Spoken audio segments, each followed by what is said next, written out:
پھر سب کو پتہ چل گیا کہ کیوں کہا ہے، کیونکہ وہاں سے ایک ان کے آفیشل نے کہا کہ جناب عمران خان کو جب تک آپ ہٹائیں گے نہیں نو کانفیڈنس میں، تو پاکستان کے اوپر بڑی مشکلات ہوگی. تو یہ تھا اس کا، تو یہ سب کو پتہ چل گیا. اس کے بعد تو اس میں کیا سیکرٹ رہ گئی، پھر کون سی سیکرٹ میں نے وائلیٹ کی، تو یہ بھی انشاءاللہ آ جائے گا سامنے. لیکن ایک چیز ہے کہ وہ جو سیکرٹ کو جو تھی وہ یاد رکھیں، اس میں گورنمنٹ بدلی گئی. یہ سازش ہوئی تھی میرے خلاف نہیں، پاکستان کے خلاف. اور جو وہ گورنمنٹ بدلی گئی، میں صرف آپ کو بتانا چاہتا ہوں کہ اس کے بعد ہوا کیا. آج پاکستانیوں کو کس چیز سے گزرنا پڑ رہا ہے. 16 روپے یونٹ بجلی تھی جب ہم گئے اپریل کے اندر، آج بجلی 50 روپے یونٹ پہ پہنچ گئی ہے. آپ ذرا پوچھیں تنخواہ دار لوگوں سے کہ ان کے اوپر آج کیا گزر رہی ہے. یہ کون ذمہ دار ہے اس کا؟ وہ جنہوں نے سازش کر کے گورنمنٹ گرائی تھی. اور اصل انکوائری یہ ہونی چاہیے جو میں نے سپریم کورٹ کے چیف جسٹس کو کہا تھا، آپ کو انکوائری کرنی چاہیے کہ یہ قوم سے بہت بڑی سازش ہوئی ہے، قوم سے دھوکہ ہوا ہے. اور اس کا ذمہ دار جنرل باجوہ تھا. اور اس لیے کیونکہ وہ تھا، کسی نے جرت نہیں پڑی کسی کی اس کے اوپر انویسٹیگیشن کرنے کی. آٹا 55 روپے 60 روپے سے پہنچا ہے آج کے جی 150 روپے پہ. سوچیں کہ یہ عام آدمی کی خوراک ہے آٹا. اس کے بعد چاول دگنی قیمت ہوگی جو چاول تھے. چینی، ہمارے دور میں بڑا شور مچا چینی چور. ہم نے انکوائری کروائی، چینی کی قیمت 80 روپے تھی، آج چینی 160 روپے پہ پہنچ گئی ہے. سارے جو بڑے بڑے شوگر مل مافیا ہیں وہ سارے بیٹھے ہوئے ہیں آج گورنمنٹ کے اندر. اور پھر یہ دودھ بڑا ضروری ہے کیونکہ بچوں کے لیے بہت ضروری ہے. 150 روپے لیٹر سے گیا 230 روپے لیٹر پہ. اور دال جو عام آدمی کھاتا ہے 310 روپے سے 520 روپے پہ گئی ہے. 310 روپے کے جی سے 520 روپے کے جی پہ دال گئی ہے. یہ عام لوگوں کے کھانے کی چیزیں ہیں. یہ ذرا بتائیں کہ کون ذمہ دار ہے جس نے یہ جو ساری سازش ہوئی تھی. اور انشاءاللہ جب بھی انکوائری ہوگی ثابت ہوگا کہ بہت بڑی ایک چلتی ہوئی حکومت کو مشکل وقت سے جو پاکستان کو نکالتی گئی اس کو گرا کے تو یہ ہوا. میں آخر میں 2 صرف چیزیں کہنا چاہتا ہوں. ایک تو میرا پیغام ہے، یہ جو پولیس والے، یہ جو نامعلوم افراد عام پلین کپڑوں کے اندر گھس جاتے ہیں لوگوں کے گھروں میں، سارا گھر توڑتے ہیں، چوری کر لیتے ہیں، جو تشدد کرتے ہیں لوگوں پہ، جو ظلم کرتے ہیں، ٹارچر کرتے ہیں لوگوں کو جیلوں کے اندر، جنہوں نے سوشل میڈیا کے بچوں کو صرف ٹویٹس کے اوپر اٹھا لیا اور ان کو تشدد کر کے واپس بھیجا، جو صحافیوں کے اوپر ظلم کر رہے ہیں. عمران ریاض جو ابھی تک غائب ہے، پتہ نہیں کہ کدھر وہ گیا ہوا ہے. عدالتوں بھی بے بس ہو گئی ہیں، عدالتوں کے پاس بھی وہ بھی ہاتھ کھڑے کر دیے کہ جی وہ پروڈیوس کرو. ایک صحافی صرف اس لیے، اس نے تو کوئی توڑ پھوڑ نہیں کی تھی، لیکن صرف اس لیے کہ وہ ظلم کے سامنے سچ بول رہا تھا، اس کو اٹھا لیا. 4 پاکستان کے ٹاپ صحافی ملک سے باہر گئے ہوئے ہیں، ملک چھوڑ کے چلے گئے کیونکہ وہ سچ نہیں بول سکتے تھے. اور ان کے اوپر یہی قسم کا جو عمران کو پہلے اس کے اوپر تشدد کیا، پھر جو اب اس کو غائب کیا ہوا ہے، خوف پھیلایا ہوا ہے. باقی سارا میڈیا کنٹرول میں ہے.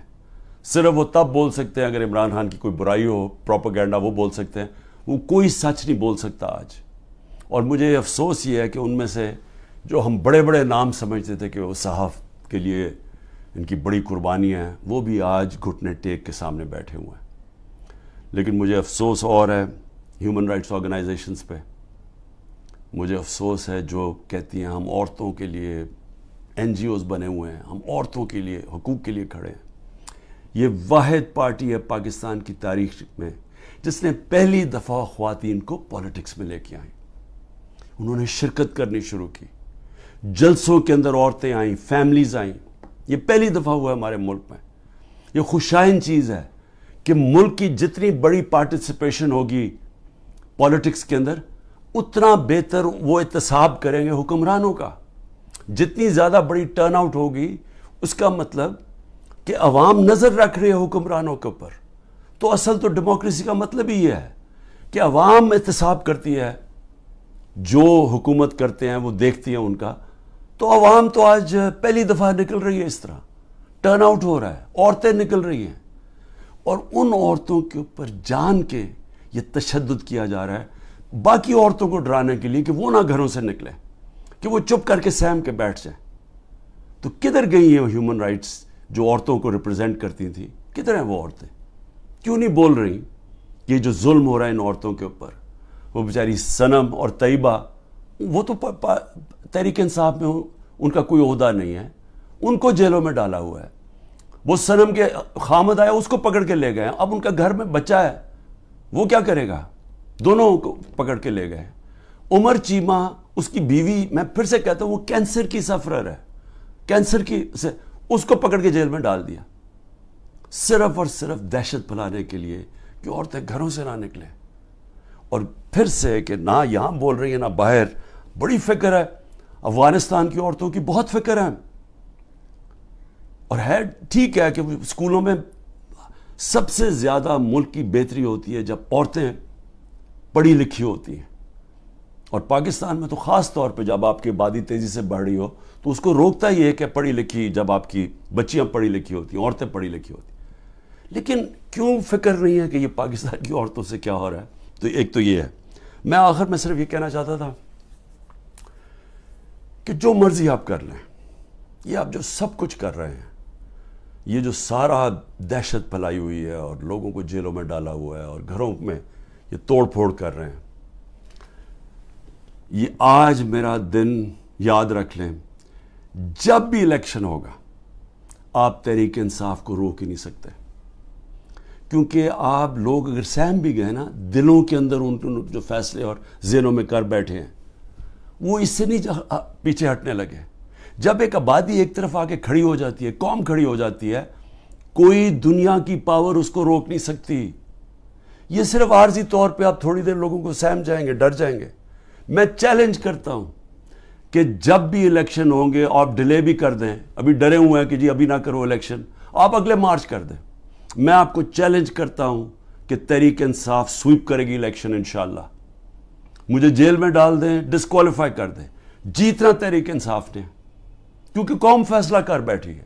اور یہ جتنے آپ حربے استعمال کر رہے ہیں، آپ تحریک انصاف کا ووٹ بینک اور بڑھتا جا رہا ہے۔ لوگ بیوقوف تو نہیں ہیں، قوم تو دیکھ رہی ہے کیا ہو رہا ہے، اور قوم کے اندر غصہ ہے۔ ایک معاشی طور پہ ان کا قتل کر دیا ہے، ایک مہنگائی ان کو لے بیٹھی ہے، ایک یہ 30 سال سے وہ شکلیں دیکھ رہی ہیں جو ملک کو لوٹ کے پیسہ باہر ان کا پڑا ہوا ہے، اور پھر ان کے اوپر خوف طاری کیا ہوا ہے کہ جناب ہم آپ مایوسی پھیلائی ہوئی ہے کہ تحریک انصاف جیت نہیں سکتی، عمران خان کے اوپر کانٹا مارا ہوا ہے۔ کانٹا صرف عوام کسی کے اوپر مارتی ہے، اور کوئی بھی انشاءاللہ جب بھی الیکشن ہوگا، کوئی بھی جب عوام کی رائے طے کر لیتی ہے، فیصلہ کر لیتی ہے عوام، آج تک دنیا کی تاریخ میں عوام کے خلاف کوئی نہیں جیتا۔ پاکستان زندہ باد۔